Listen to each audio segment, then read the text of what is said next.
मैं बता दूं कि जिस तरह अभी पुष्पा मूवी धूम मचा रखी है पूरा फिल्मी इंडस्ट्री में, उसी तरह झारखंड में अभी जो है वो टाइगर जयराम महतो अपने पहचान से धूम मचाकर रखे हैं।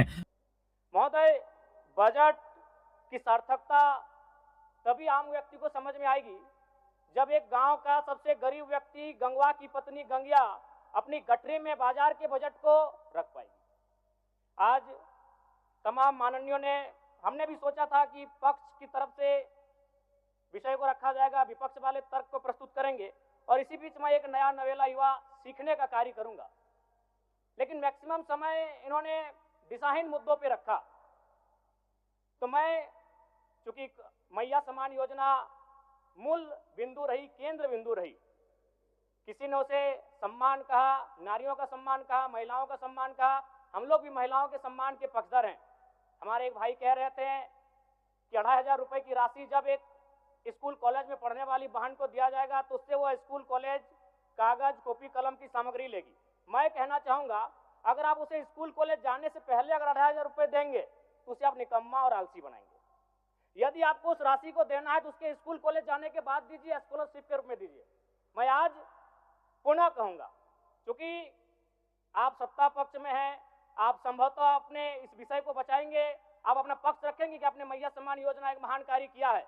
लेकिन मैं फिर कहूंगा, 18 साल, 25 साल, 30 साल की लड़कियों को जो आप फ्री में 2500 रुपए दे रहे हैं, आप उनकी प्रतिभा को हनन कर रहे हैं, आप उनकी प्रतिभा को नकारात्मक दिशा में ले जाने कार्य कर रहे हैं।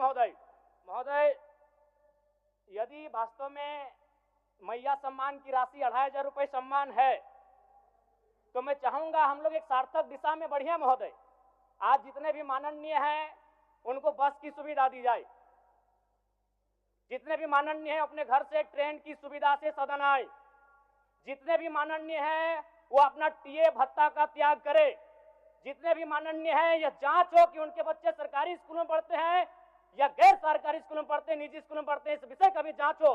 अगर उसमें अगर कसौटी में उतरते हैं, हम कहेंगे ये मैया सम्मान योजना है, और नहीं तो इसे केवल और केवल जिस सपने के साथ ये राज्य अलग हुआ था वो सपना कहीं ना कहीं अधूरा होगा। महोदय, 2500 रुपया सम्मान की कसौटी नहीं होगा।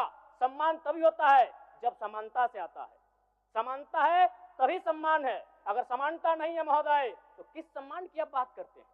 महोदय, मैं पुनः इस बीच कहना चाहूंगा, महोदय 30 सेकंड 45 सेकंड का समय चाहूंगा। आदरणीय परम श्रद्धेय, सीजीएल का मामला अभी भी गर्म है। यदि सरकार को लग रहा है वो सच्चे हैं तो सांच को आंच क्या करा लीजिए जांच, सांच को आंच क्या करा लीजिए जांच। और अब कब तक बहाना दीजिएगा कि ये विपक्ष की साजिश है?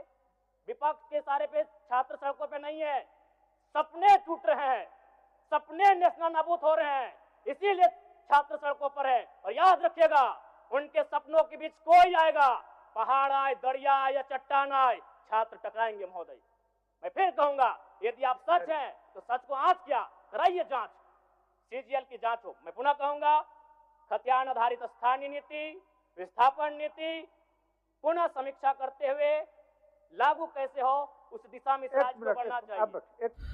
दोस्तों, जैसा कि हम लोग जानते हैं, झारखंड में विधानसभा की चुनाव खत्म हो गई है और विधानसभा की चुनाव खत्म होने के बाद वहां पे इंडी गठबंधन की सरकार बन गई है।